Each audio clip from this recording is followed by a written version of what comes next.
தாவேக விருப்ப மனு இன்று காலை முதல் விநியோகிக்கப்பட்டு வரும் நிலையில பனையூர் தலைமை அலுவலகத்தில் தொண்டர்கள் குவிஞ்சிட்டு வரதுனால கூட்ட நெரிசல் ஏற்பட்டிருக்கு.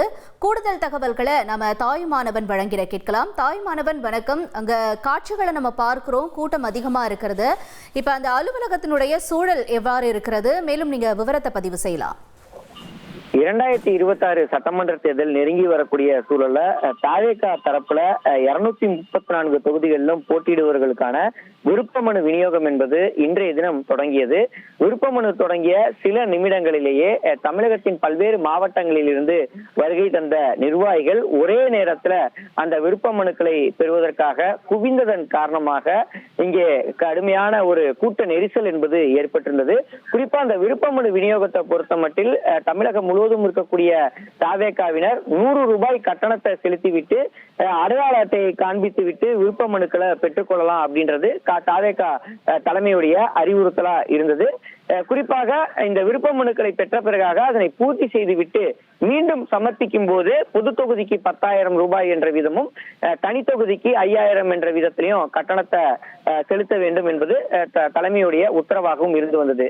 இந்த நிலையில தான் 100 ரூபாய் கட்டணத்தை செலுத்திவிட்டு தேர்தலில் போட்டியிடுவதற்காக விருப்ப மனுவை பெறுவதற்காக ஏராளமானோர் ஒரே நேரத்தில் கூடியிருந்தாங்க.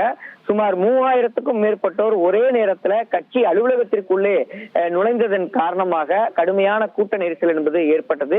இதன் காரணமாக அந்த விருப்ப மனு விநியோகிக்கும் போது யார் யாரெல்லாம் விருப்ப மனுக்கள் வாங்குகிறார்கள் என்பது தொடர்பான விவரங்கள் என்பது தலைமையின் தரப்புல பூர்த்தி செய்யப்பட்டு அதன் பிறகுதான் விருப்ப மனுக்கள் வழங்கப்பட்டு வந்தது.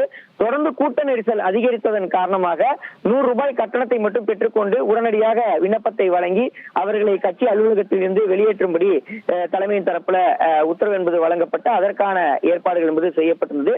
ஒரே நேரத்துல கிட்டத்தட்ட 3000க்கும் மேற்பட்டோர் ஒன்று கூடியதால இந்த சாலைகள் முழுவதுமே கடுமையான போக்குவரத்து நெரிசல் ஏற்பட்டது. தடுப்பு வேலிகள் ஆங்காங்கே அமைக்கப்பட்டு பிரதான சாலைகள் அனைத்துமே அடைக்கப்பட்ட ஒரு சூழல்ல இங்கு இருக்கக்கூடிய குடியிருப்பு வாசிகள் கடும் சிரமத்திற்கு ஆளானதாக ஏற்கனவே நம்மிடையே கருத்துக்களை தெரிவித்திருந்தாங்க. இப்படிப்பட்ட சூழலை தான் முதல் நாளான இன்று தொடர்ந்து தாவேகா தரப்புல அந்த விருப்ப மனு பெறுவதற்கான வருகை தருபவருடைய எண்ணிக்கை அதிகரித்திருப்பதை பார்க்க முடிகிறது.